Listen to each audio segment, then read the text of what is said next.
어느 늦가을 밤, 나는 평소처럼 인터넷에서 시간을 보내고 있었다. 온라인 커뮤니티를 돌아다니며 흥미로운 글을 읽다가 우연히 한 게시물을 발견했다. 폐가 체험기라는 제목의 글이었다. 글쓴이는 친구들과 함께 오래된 폐가를 방문했던 경험을 상세히 적어두었다. 스산한 바람 소리와 허물어져 가는 집의 모습이 머릿속에 생생히 그려질 만큼 설명이 디테일했다. 호기심이 발동한 나는 떠많은 폐가 체험담을 찾아 읽기 시작했다. 처음엔 단순한 호기심에서 출발했지만 점점 더 깊이 빠져들게 되었다. 새벽이 다가올 무렵 나는 가장 인상적이었던 한 이야기에서 눈을 떼지 못하고 있었다. 글쓴이는 자신의 고향 마을 뒷산에 위치한 유명한 폐가에 대해 이야기하고 있었다. 그 집은 무려 30년 넘게 사람의 흔적이 끊긴 소위 유령의 집으로 불리는 곳이었다. 마을 사람들 사이에서는 그 집 근처에 가기만 해도 기묘한 일이 생긴다는 소문이 퍼져 있었다. 그래서인지 그 집은 오랜 세월 동안 아무도 들어가지 않는 금기된 장소가 되었다. 호기심을 이기지 못한 글쓴이는 친구 2명과 함께 그 집을 탐험하기로 결심했다. 늦은 저녁 시간, 보름달이 비추는 밤을 틈타 그들은 폐가로 향했다. 집에 가까워질수록 차가운 바람이 불어왔고 그들의 심장은 점점 더 빠르게 뛰기 시작했다. 폐가에 도착했을 때 그들은 소름 끼치는 정적에 사로잡혔다. 입구는 오래된 나무문으로 봉인되어 있었고 창문은 금이 간 유리로 간신히 형태를 유지하고 있었다. 문 앞에는 오래된 신문과 떨어진 잎들이 여기저기 흩어져 있었고 텅 빈 집안에서는 이상한 기분이 감돌았다. 그들은 손전등을 켜고 조심스럽게 문을 열어 안으로 들어갔다. 집안은 먼지와 거미줄로 가득했고 공기는 싸늘했다.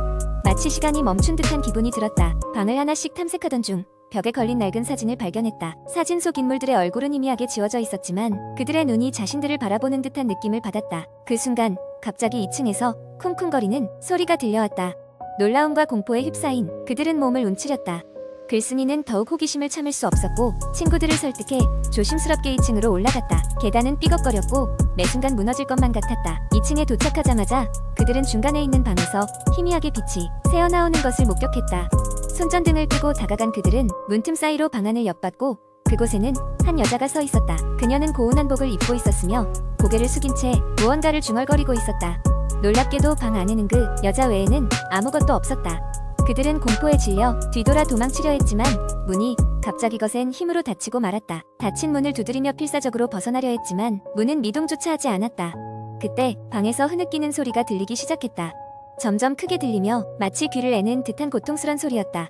순간적으로 뛰쳐나온 용기인지 무모함인지 알 수 없지만 그들은 다시 방을 향해 문을 열기로 했다. 방 안에 들어서자 아까 그 여자는 사라지고 없었다. 대신 그들이 서 있는 바닥에 이상한 글씨가 새겨져 있었다. 여기에 오지 마라 라는 경고문이었다. 급히 밖으로 나와 도망치듯 그 집을 빠져나오며 그들은 다시는 그곳에 가지 않겠노라 다짐했다. 그 경험 이후로 글쓴이는 종종 꿈에 그 집이 나타나 고통을 받았다고 했다. 마치 누군가가 계속해서 자신을 부르는 듯한 기분, 그리고 그의 친구들 역시 이상한 경험을 겪었다고 한다. 가장 소름 끼치는 것은 그들이 찍어온 사진 중 하나에 흐릿하게 보이는 한복을 입은 여자의 모습이 남아 있었다는 것이다. 그 이야기를 읽고 난 후 나는 혼자 있는 방에서 소름이 돋았다. 마치 나 역시 그 집을 본 것 같은 기분에 사로잡혀 무서웠다. 그날 밤 나는 계속해서 창밖을 확인하며 긴장된 상태로 잠을 이루지 못했다. 그리고 그 이후로도 그 집의 이야기는 내 머릿속에서 쉽게 지워지지 않았다. 마치 내가 그 집을 직접 경험한 것처럼 깊은 인상을 남긴 채로 두 번째 이야기의 날, 서울 외곽의 한 작은 마을에는 오래된 중학교가 하나 있었습니다. 학교의 역사는 깊었지만 세월이 지나면서 학교는 점점 낡아갔습니다. 건물 곳곳에는 세월의 흔적이 남아있었고 특히나 낡은 체육관의 음침한 분위기는 학생들 사이에서 다양한 소문을 불러일으켰습니다. 가장 유명한 것은 체육관의 여인에 대한 이야기였습니다.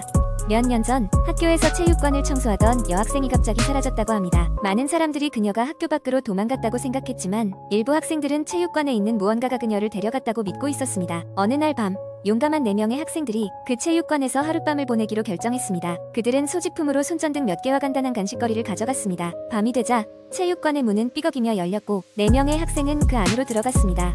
체육관 내부는 어둡고 서늘했습니다. 그들의 손전등이 벽과 천장을 비추자 오래된 농구 골대와 먼지 쌓인 벤치들이 눈에 들어왔습니다. 처음 몇 시간 동안은 아무 일도 일어나지 않았습니다. 학생들은 서로 담요를 나눠 쓰고 겁을 주며 농담을 하기도 했습니다.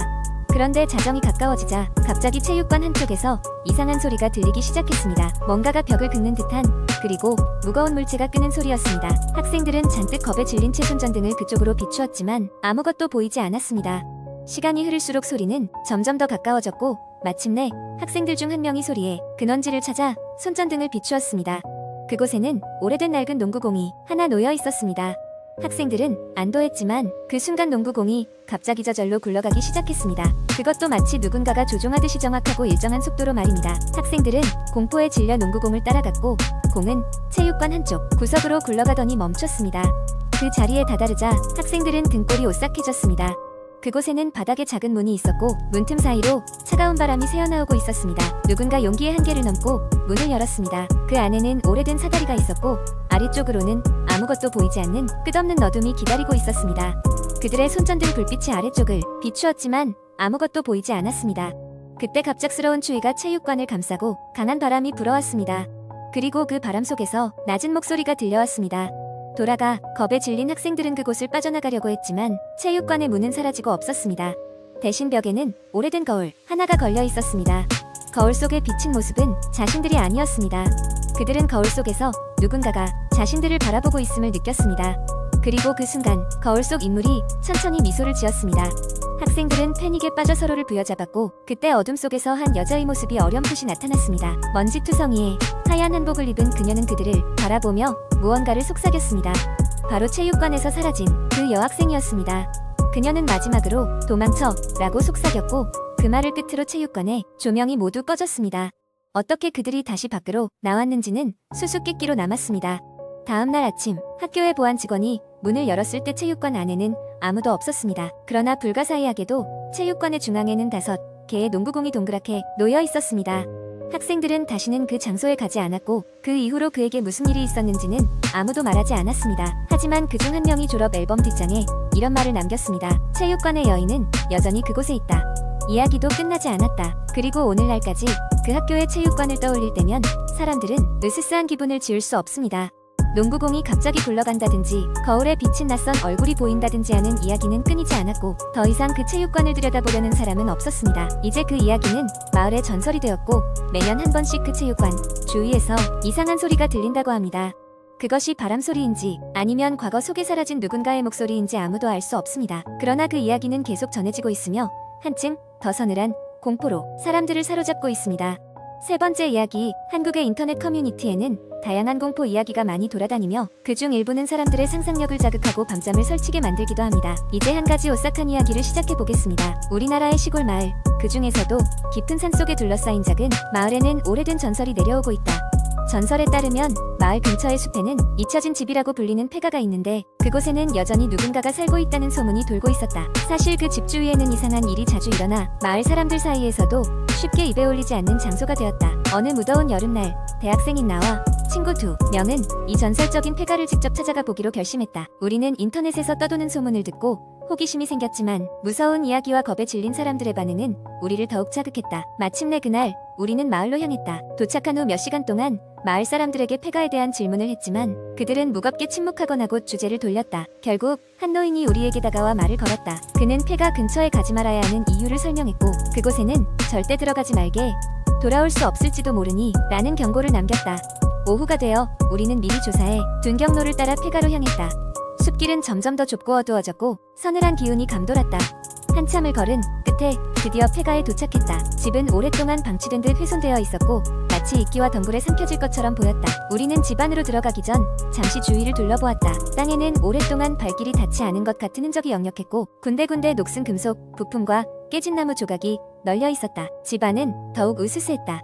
무너진 지붕 틈으로 빗소리가 들려왔고 바람은 부서진 창문을 통해 아울링을 내며 지나갔다. 첫 번째 방에 들어서자 우리는 저절로 발걸음을 멈췄다. 방 한쪽 구석에는 오래된 액자가 놓여 있었다. 액자 안에는 세 가족이 환하게 웃고 있는 사진이 담겨 있었는데 사진 가장자리는 까맣게 타들어가 있었다.